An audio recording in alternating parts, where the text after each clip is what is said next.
बिस्मिल्लाहिर्रहमानिर्रहीम। अस्सलाम वालेकुम नाज़रीन, आप यूट्यूब चैनल देख रहे हैं। मैं इमरान खान हूँ। अब बज़ाहिर ऐसा दिखाई दे रहा है कि इमरान खान साहब को सामने लाने का वक्त करीब आ गया है।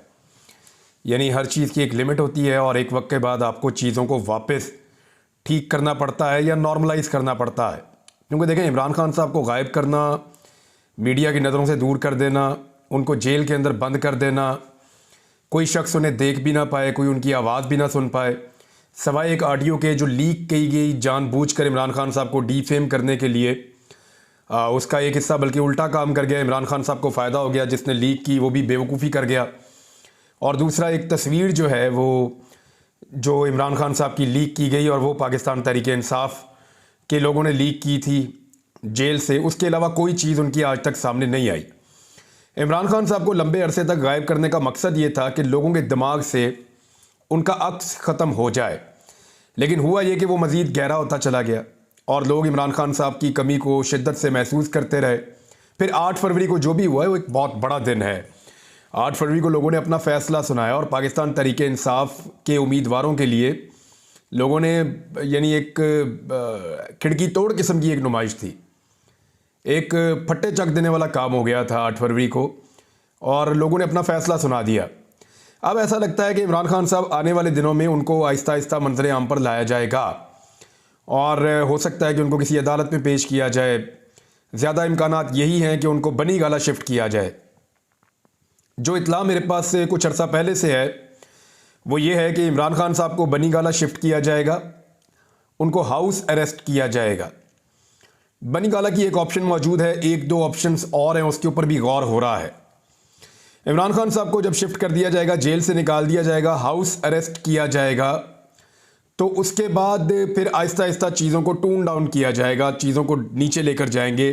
जो गर्द उड़ रही है उसके बैठने का इंतज़ार करेंगे और फिर मुनासिब वक्त पर आहिस्ता आहिस्ता अनाउंसमेंट होगी कि एक केस ख़त्म हो गया, दूसरा ख़त्म हो गया, तीसरा ख़त्म हो गया। तो हालात को नॉर्मल करते करते एक दिन इमरान खान को रिहा कर दिया जाएगा। एक तरफ तो ये आइडिया है, लेकिन इमरान खान साहब की जो मकबूलियत है वो कम होने का नाम ही नहीं ले रही। तो जिस दिन भी इमरान खान साहब रिहा हो जाएंगे, चाहे वो किसी घर के अंदर अरेस्ट हो वहाँ से रिहा हो जाएं या वो रिहा हो जाएं जेल से, उस दिन मुल्क का सारा जो सियासी मंजरनामा है वो बदल जाएगा। मैं आपको फिर कह रहा हूँ कि इमरान खान साहब का पाँव जिस वक्त कैद से बाहर आएगा तो उनका पहला बाहर निकलने वाला पाँव मुल्क के सियासी मंजरनामे को पूरी तरह बदल कर रख देगा और इसे कोई नहीं रोक सकता। बेज़ाहिर जो ग्राउंड रियलिटीज़ हैं वो तो यही बता रही हैं, पब्लिक सेंटीमेंट्स वो तो यही बता रहे हैं। देखें, मेरी बात से लोग इख्तलाफ करेंगे, इससे पहले भी लोग इख्तलाफ कर रहे थे और वो ये कह रहे थे कि मुमकिन ही नहीं है, इमरान खान को तो चंद सीटें मिलेंगी और जो लोग इमरान खान की जमात में जीतने वाले हैं उन्होंने यकीन दहानी करवा दी है कि वो जाएंगे और जाकर दूसरी पार्टियां ज्वाइन कर लेंगे। लेकिन ऐसा हुआ नहीं। मैं आपको कह रहा था कि पाकिस्तान तहरीक इंसाफ 2/3 अक्सरियत ले लेगी, उन्होंने ले ली, गो के उनसे वो छीन ली गई। फिर मैंने आपसे कहा कि इनके लोग इनको छोड़कर नहीं जाएंगे। तो आटे में नमक के बराबर चंद लोग हैं जो इस तरह का खेल खेल गए, उनकी वजूहात मैंने आपको बता दी। लेकिन ज़्यादातर लोग, बल्कि अगर मैं कहूँ कि तकरीबन सारे लोग इमरान खान के साथ खड़े रहे, तो ये भी गलत नहीं होगा। तो जब इतने सारे अंदाजे और खबरें गलत नहीं हुई तो आप इस पर भी यकीन रखें कि जिस वक्त इमरान खान साहब को आज़ादी मिली और उन्होंने अपना पहला कदम कैद से बाहर रखा, इस मुल्क का सियासी मंजरनामा मुकम्मल तौर पर बदल जाएगा और फिर किसी के कंट्रोल में नहीं रहेगा। जो मर्जी करके देख लें। मखसूस नशस्तों के मामले पे जो पेशावर हाई कोर्ट का है वो तफसीली फ़ैसला जारी हो गया है। पेशावर हाई कोर्ट का फ़ैसला ये कह रहा है कि 30 सफ़हात पर मुश्तमिल ये फ़ैसला है। 5 रुकनी लार्जर बेंच था जिसने ये फ़ैसला किया है।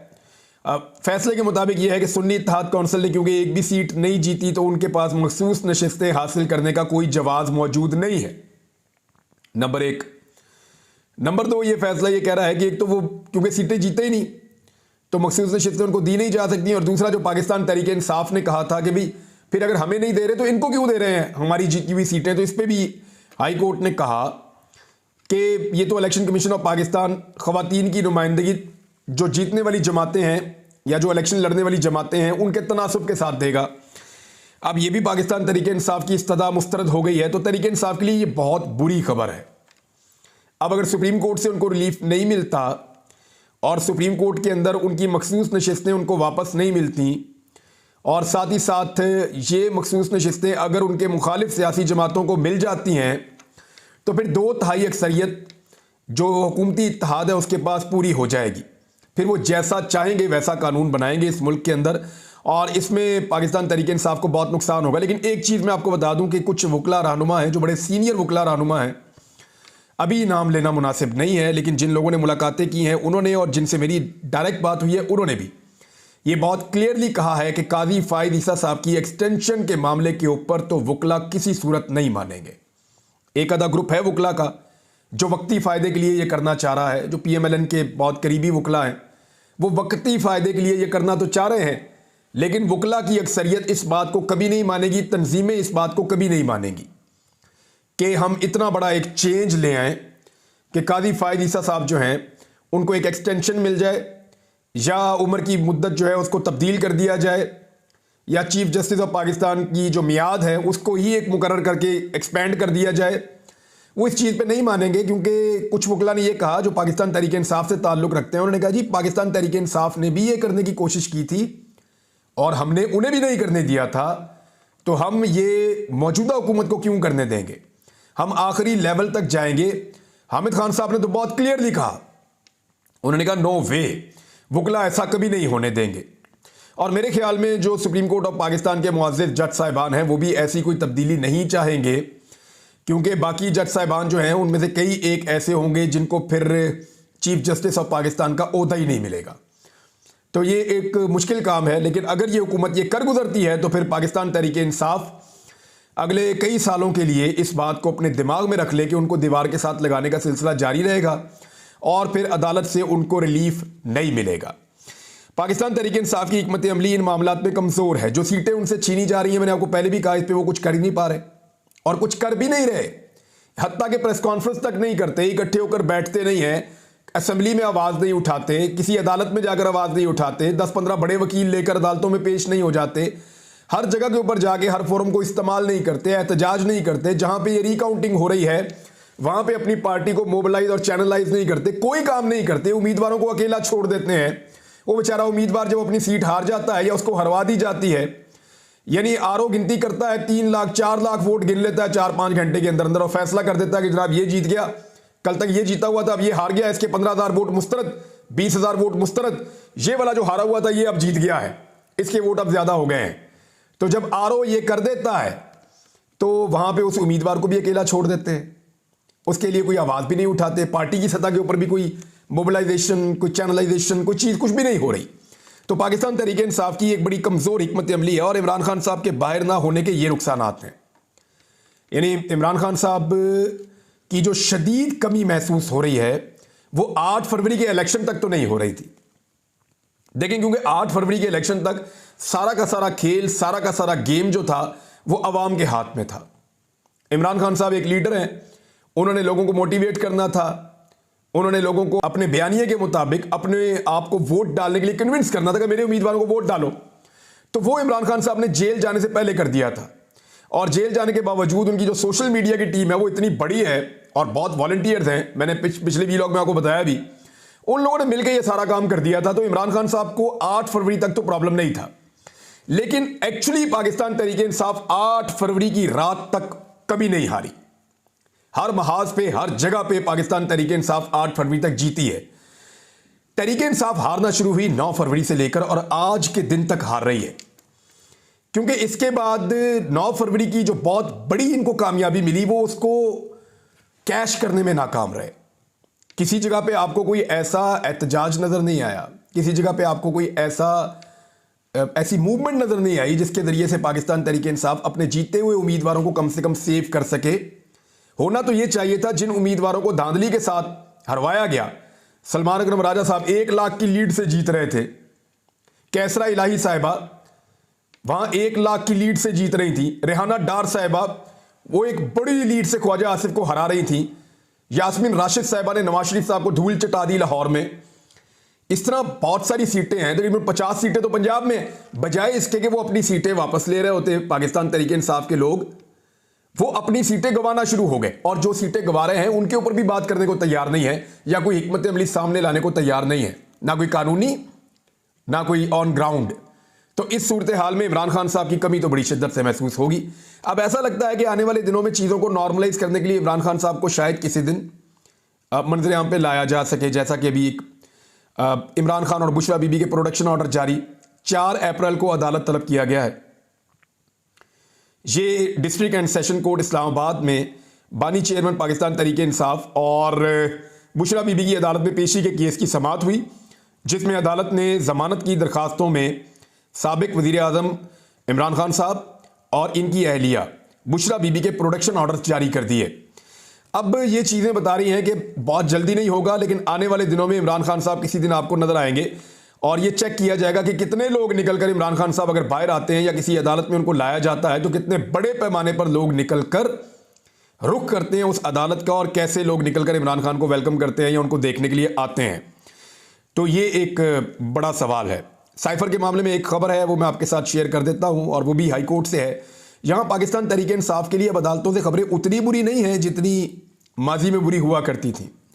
यानी इस्लामाबाद हाई कोर्ट ये कह रही है कि किसी को पता ही नहीं है कि साइफर का मतन क्या है या उसके अंदर लिखा हुआ क्या है, लेकिन सब कह रहे हैं कि दुश्मन को फायदा हो गया। जब पता ही नहीं है कि उसमें लिखा क्या है तो दुश्मन को फायदा कैसे हो गया। यानी शाह महमूद कुरैशी साहब की और इमरान खान साहब की अपील के ऊपर समाअत हुई।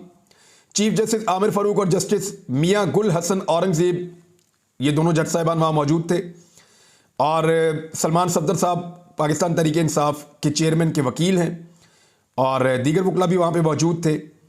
चीफ जस्टिस ने कहा कि हमने सुप्रिटेंडेंट अडयाला जेल से रिपोर्ट मंगवाई थी, सुप्रिटेंडेंट अडयाला जेल की जानिब से रिपोर्ट अभी तक पेश नहीं हो सकी। सलमान सफदर साहब ने जो है वो अपने दलाइल जारी रखे। उन्होंने कहा कि साइफर ऑफिस 24 घंटे काम करता है, साइफर बजरिया ईमेल मौसूल हुआ। चीफ जस्टिस ने कहा कि अभी जो साइफर आता है वो बजरिया ईमेल कोड शक्ल में आता है, ऑफिसर उसको डाउनलोड करके डी कोड करेगा। सलमान सफदर ने कहा कि ओरिजिनल साइफर इसी के पास रुक जाएगा, सीक्रेट लैंग्वेज भी इसी के ऊपर लिखी हुई है। सेक्रेटरी फॉरेन अफेयर्स इजाजत देता है कि साइफर किस किस के पास जाना है। साइफर की कॉपी जिसके पास भी जाए वो ओरिजिनल साइफर तस्वुर होगा, जो वापस करना जरूरी है। यह साइफर वापस करके जाया कर दिया जाता है। जस्टिस मियां गुल हसन औरंगजेब ने कहा कि जो ईमेल कोडेड फॉर्म में बजरिया ईमेल आया, क्या वो अब मौजूद है? इस पर स्पेशल प्रोसिक्यूटर हामिद अली शाह ने कहा कि जी वो तो रहेगा, क्योंकि वो तो कोड्स की शक्ल के अंदर है। चीफ जस्टिस ने कहा कि यह कैसा केस है जिसका कोई डॉक्यूमेंट और मतन तक रिकॉर्ड पर नहीं है। यानी किसी को पता ही नहीं है कि साइफर के अंदर क्या लिखा था। जो इमरान खान साहब ने एक क्लेम किया वही है, और किसी को यह भी नहीं पता कि उसमें लिखा गया, और उसकी बुनियाद के ऊपर इमरान खान साहब को सजा दे दी। मैंने आपसे कहा था कि यह बहुत ही कमजोर केस है, ये उड़ जाएगा। अब अगर अदालत यहां पे इंसाफ देती है तो ये सारे जितने भी रिमार्क्स हैं इनको पढ़ने के बाद, और बहुत सारी डिटेल्स हैं आपने मुख्तलिफ खबरों में देखी होगी, लेकिन लुब्बे लुबाब उसका ये है कि साइफर का जो केस है वो उड़ने जा रहा है, वो फारिग हो जाएगा, उसके अंदर कुछ नहीं बचेगा। तोशा खाना का केस, उसमें भी कुछ नहीं है, वो आपके सामने है। जितनी गलतियां उस ट्रायल के अंदर हैं वो ट्रायल एक दिन नहीं ठहरेगा अगर अदालत ने इंसाफ दिया तो। और एक मजायका केस जो है वो तो जजेस हंसेंगे और कुछ नहीं करेंगे जब भी कभी वो निकाह नामे वाला केस आएगा, और वो केस तो मुझे लगता है कि लगाना भी तौहीन है अदालत की, उसको तो फौरन उड़ा देना चाहिए। तो इमरान खान साहब को जेल में रखने के जवाब खत्म होते चले जाएंगे आहिस्ता आहिस्ता।